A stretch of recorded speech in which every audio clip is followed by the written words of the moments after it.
കോഴിക്കോട് ചുങ്കം സ്വദേശി വിജിലിന്റെ തിരോധാന കേസിൽ സത്യം പുറത്തു വന്നപ്പോൾ കാത്തിരിപ്പ് അവസാനിച്ചത് തീരാ ദുഃഖത്തിലേക്കാണ്. വിജിൻ മരിച്ചെന്ന് ഇപ്പോഴും പൂർണ്ണമായും ഉൾക്കൊള്ളാൻ കുടുംബത്തിന് ഇനിയും സാധിച്ചിട്ടില്ല. മകന് വേണ്ടിയുള്ള 6 വർഷത്തെ കാത്തിരിപ്പ് അങ്ങനെ അവസാനിക്കുകയാണ്. വിജിൽ നാട് വിട്ടുപോയെന്നായിരുന്നു കുടുംബം കരുതിയത്. ഒന്നും രണ്ടുമല്ല, 6 വർഷത്തെ കാത്തിരിപ്പ്. കഴിഞ്ഞ ദിവസമാണ് വിജിൽ മരിച്ചതെന്ന് കുടുംബം അറിയുന്നത്.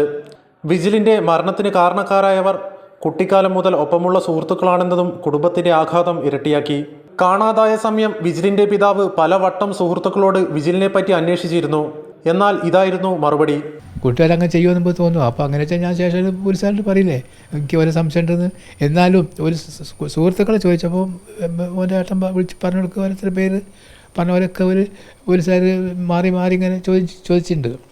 അപ്പോൾ കോല് പറഞ്ഞ് ഞങ്ങൾ അറിയില്ല എന്നാണ് പറയുന്നത്. അപ്പോൾ ഞാൻ പിന്നെ ഒരു ദിവസം ഓരോ വിളിച്ചപ്പോൾ ഞാൻ ചോദിച്ചു, അല്ല മോനെ നാട് വിട്ടു അങ്ങനെയാണല്ലോ ഇപ്പോൾ നമ്മൾ വിചാരിക്കുന്നത്, നാടിട്ട് വിട്ടു പോയതായിരിക്കും എന്നുള്ളത്. അന്നപ്പോൾ ഞാൻ ചോദിച്ചപ്പോൾ പറഞ്ഞ് നാട് വിട്ടു പോകുന്ന വർത്താനം ഇവിടുന്ന് പറഞ്ഞില്ല, ഞങ്ങൾ കമ്പനി കൂടെ ഇങ്ങനെ ഓരോ സ്ഥലത്തൊക്കെ പോയി ഇരിക്കുമോ, കുറേ സമയമൊക്കെ ഇരിക്കുമോ, ഓരോ വർത്താനമൊക്കെ പറയും, എന്നാൽ ഈ കാര്യം മാത്രം പറഞ്ഞില്ല. ഇലക്ട്രീഷ്യനായിരുന്ന വിജിൽ കുട്ടിക്കാലം മുതൽ ധാരാളം ചിത്രങ്ങൾ വരയ്ക്കുമായിരുന്നു.